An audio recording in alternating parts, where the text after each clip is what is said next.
Hello বন্ধুরা, তো এই ভিডিওতে একটা স্টক দেখাবো যেটা 7ই জুন 2024-এর জন্য বাছাই করা একটা স্টক, সুইং স্টক। তো এই স্টকটির কোথায় এন্ট্রি হতে পারে, কোথায় এক্সিট হতে পারে, কোথায় টার্গেট হতে পারে, কোথায় এসএল বা স্টপ লস হতে পারে, সমস্ত কিছু এই ভিডিওতে আলোচনা করবো।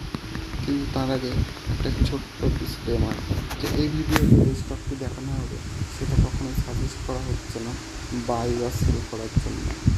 অবশ্যই নিজেরা অ্যানালিসিস করবেন বা করবে, অবশ্যই নিজেরা অ্যানালিসিস করবে, তারপরে বাই সেল করবে। তো স্টকটি তোমাদেরকে ভিডিও শেষে দেখানো হবে,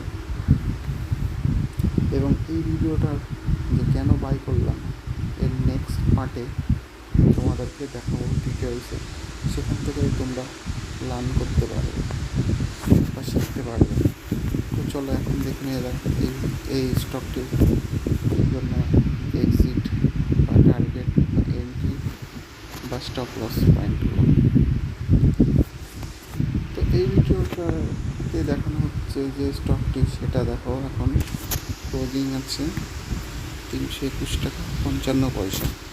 যদি মার্কেট এই লেভেলে ফ্ল্যাট ওপেন হয়, অর্থাৎ 321, 22, 23, 323-এর মধ্যে যদি ওপেন হয়, তাহলে আমরা এটাতে এন্ট্রি নিতে পারি। কিন্তু যদি মার্কেট গ্যাপ আপ দেয়, তাহলে আমরা কখনোই এই স্টকটিতে এন্ট্রি নেব না। তো বন্ধুরা, এবার দেখা যাক এর টার্গেট কী হতে পারে। আমরা যখন নতুন স্টক মার্কেটে, তারা অবশ্যই টার্গেট ছোটো রাখবে, ঠিক আছে? তো এর টার্গেট আমরা 335, 334, 35 এই লেভেলে আমরা এর টার্গেট রাখবো। কিন্তু যারা শেয়ার মার্কেটে অনেক দিন আছে, তারা টার্গেট রাখতে পারে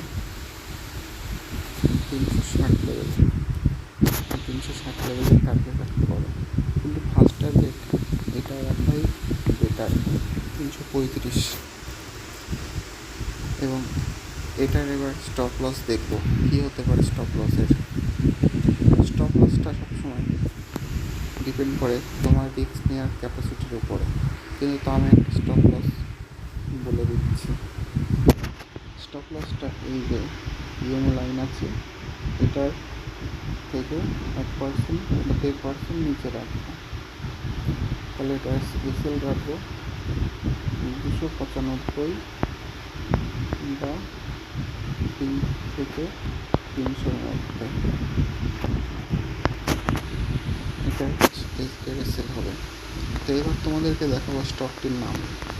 তো স্টকটির নাম দেখানোর আগে তোমাদেরকে ছোট্ট একটা রিকোয়েস্ট, এই চ্যানেলটি নতুন, রেগুলার এই চ্যানেলে সুইং স্টকের আপডেট দেওয়া হবে, এবং অ্যানালিসিস কীভাবে করি এবং কেন বাই করি বা কেন করি না, সব কিছু তোমাদেরকে শেখানো হবে।